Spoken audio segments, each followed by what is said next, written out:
And another overlooked player is adenosine, often called the sleep pressure molecule. As you stay awake throughout the day, adenosine gradually builds up in your brain, increasing the drive for sleep. When you finally rest, adenosine levels gradually decline as the brain clears metabolic waste, including adenosine itself, through the lymphatic system, allowing your body to reset for the next cycle. But caffeine can easily disturb this natural rhythm. See, caffeine acts as an adenosine receptor blocker. Having coffee in the late afternoon or evening blocks these receptors precisely when the brain should be winding down. As a result, adenosine can't build up efficiently in your brain, tricking your body into thinking it's still daytime. This delays sleep onset by several hours and keeps cortisol and adrenaline elevated well into the night. Some people might say, I drink coffee and still sleep peacefully. But even if you manage to fall asleep, your brain spends less time in the deep restorative phases of sleep, leaving you tired and foggy the next morning. Interestingly, drinking coffee too early after waking up can also backfire. When you first wake up, adenosine hasn't been fully cleared from your brain. That process takes roughly 60 to 90 minutes. If you drink caffeine beverages immediately after waking up, it binds to adenosine receptors before the molecule can be naturally removed, trapping it in your brain.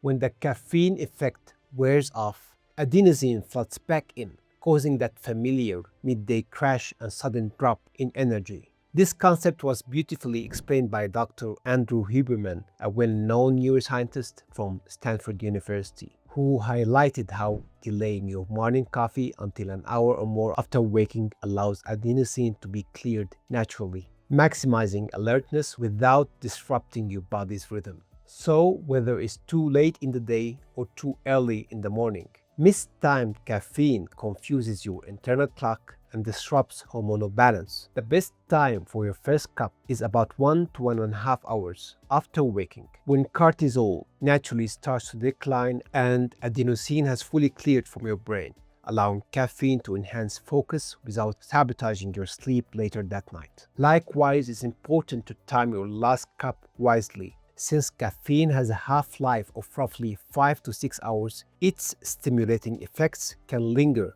in your system long after you've stopped sipping. For instance, if you drink a coffee containing 150 milligrams of caffeine at 3 p.m., around 75 milligrams will still be circulating in your body by 9 p.m., and roughly 35 to 40 milligrams may remain close to 3 a.m., enough to delay melatonin release and disrupt deep sleep. For most people, the ideal cutoff point is about 8 hours before bedtime. That means if you plan to sleep, for example, at 10 p.m., your last coffee should be no later than 2 p.m. This window allows your body enough time to metabolize caffeine and prevents residual stimulation from interfering with melatonin release and deep sleep.